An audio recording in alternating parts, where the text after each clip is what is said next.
Okay, good morning and welcome to Iyun with Benzion. Today we're learning Yevamos Iyun Ches 78. We're talking about some interesting things today. I want to focus really on the Gemara Iyun Chedam Beis here. Two statements over here at the top. Third line. Now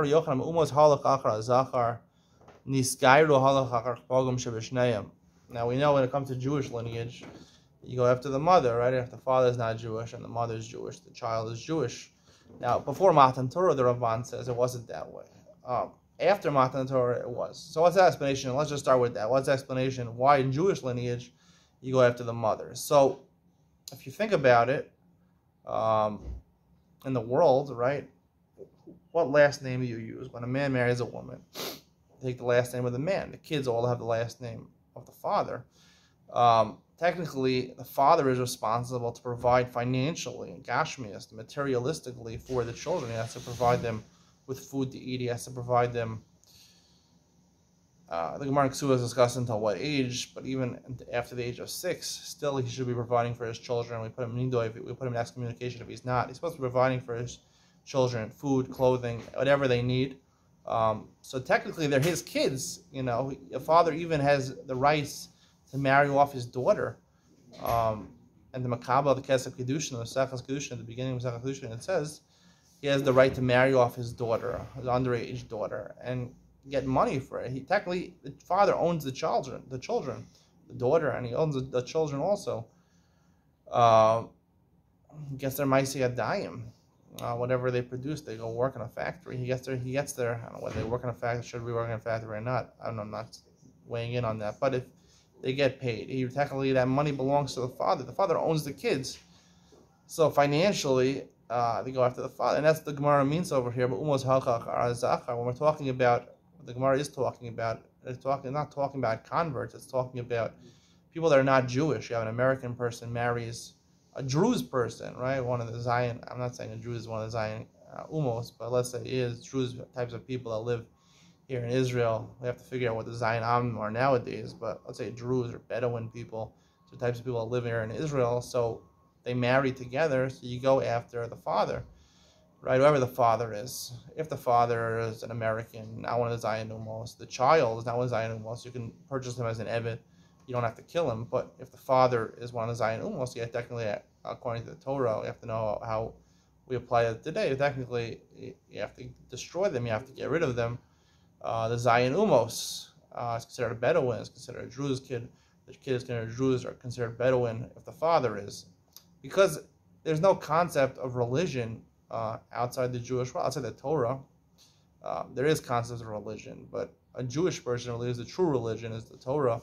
Torah Shabbat, Torah Shabbat Peh, and that's it. So when it comes to outside the framework of Torah, there is Zayim Mitzvahs B'nai. Basically, that's not too much Torah. The religious aspects are usually handled by the mother, and the financial aspects, the owning of the father, of the child, the materialistic aspects are owned by the father.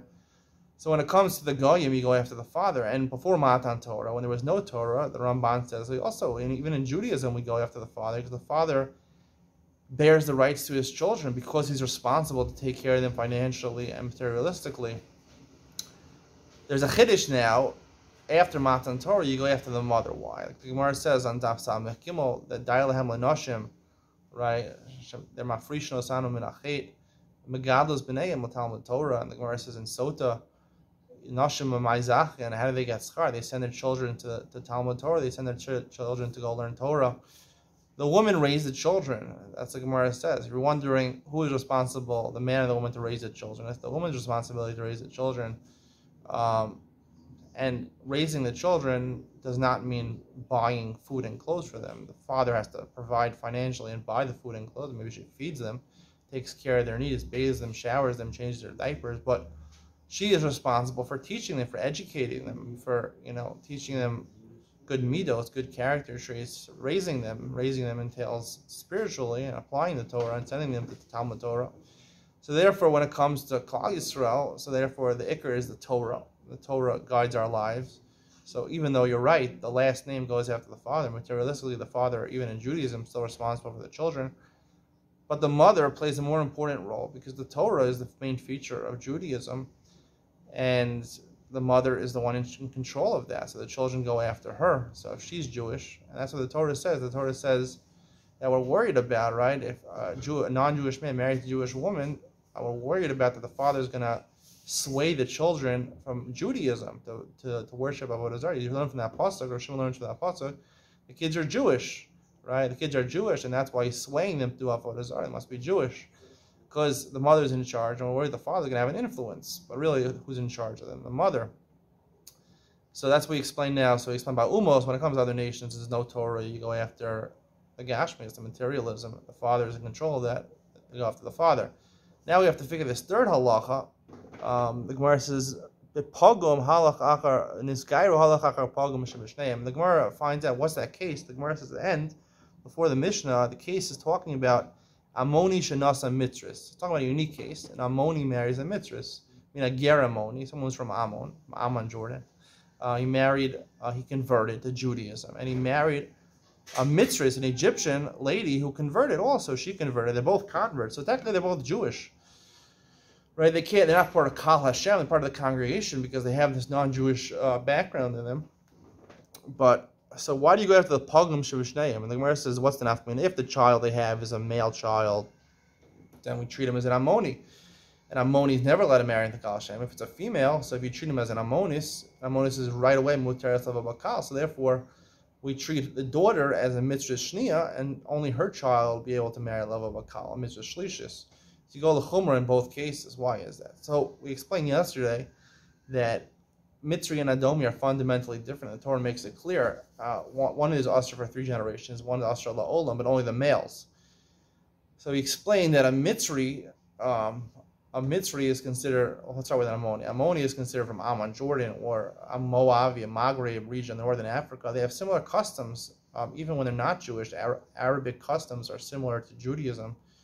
The 5 main pillars of the Muslim religion are all prominently featured in Judaism. So they're very customary. In Kal, the congregation, the customs, the minhagim are very similar. So, in a sense, they would be part of the Kal Hashem.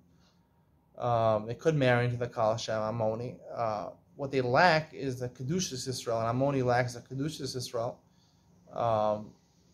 Because it says that they and also it says in the Torah they're morally, ethically very different. Muslims are very morally, ethically have a different moral compass than Jews. Different ways of projecting their morals and ethics. So they're different in terms of, and this ethnicity is different. So therefore, an Ammoni, while they technically you can fathom being part of the Kal Hashem. That's why a woman who converts to Ammonis, she would be part of the Kal Hashem. Right away, she's part of the Kal Hashem.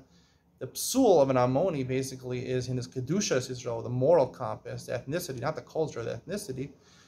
And that's the psul by an Ammoni. And Mitzri, which has the opposite. In Mitzri, Egyptians, you don't see too many converts from Egypt, not too many Jews in Cairo and Egypt.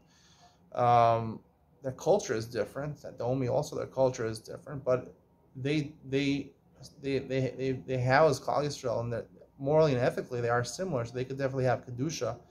They're not going to be part of the Kal Hashem, but they can have Kedusha, and eventually after 3 generations they'll learn the customs and they will be part of the Kal Hashem.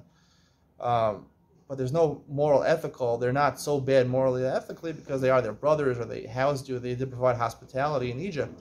So at the end of the day, in case the Gemara chooses Ammoni Shenas Mitris, the Ammoni is the male, right? The male, so he, only the men are responsible for hiring Bilam and for not providing food.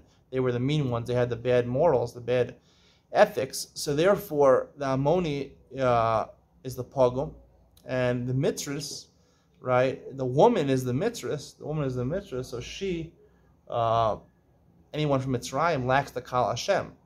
So you're basically have an Ammoni which lacks the Kedushas Yisrael, and the Mitzvah which lacks the Kal Hashem. So there's 2 problems going on over here. So whatever the child is, so therefore there's a Chisar in both Kedusha and both the Kal, both being part of the community.